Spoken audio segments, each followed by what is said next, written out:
ఇక్కడ స్వామివారి బుగ్గ మల్లేశ్వరుడు అని ఆ స్వామివారి ఆశీస్సులతో ఇక్కడ బుగ్గలు వేస్తూ ఉంది.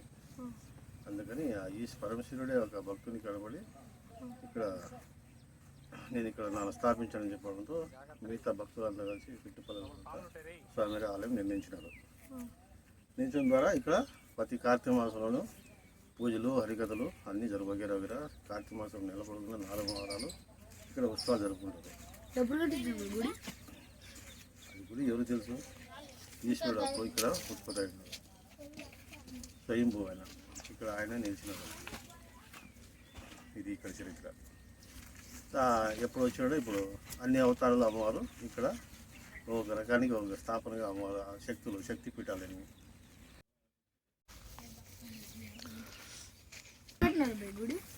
ఈ మధ్య కట్టింది 5-6 ఏళ్ళ ముందు కట్టింది.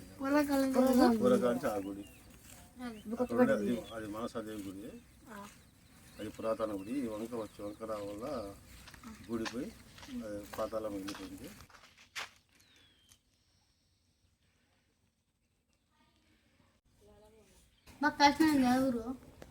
నెల్లూరు జిల్లా ఆయనది.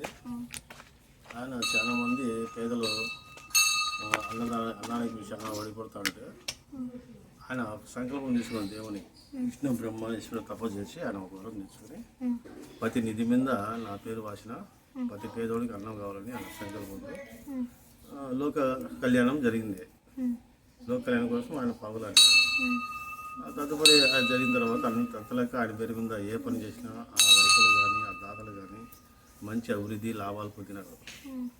తద్వారా అన్ని క్షేత్రాల్లో ఆయన గుడి నిర్ణయించబడినాయి. అందుకు ప్రతి చోట కాశీనగర్ చోట అన్నదానం ప్రధానం. అది కాశీనగర్ చరిత్ర.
Coba mereka dia lengah.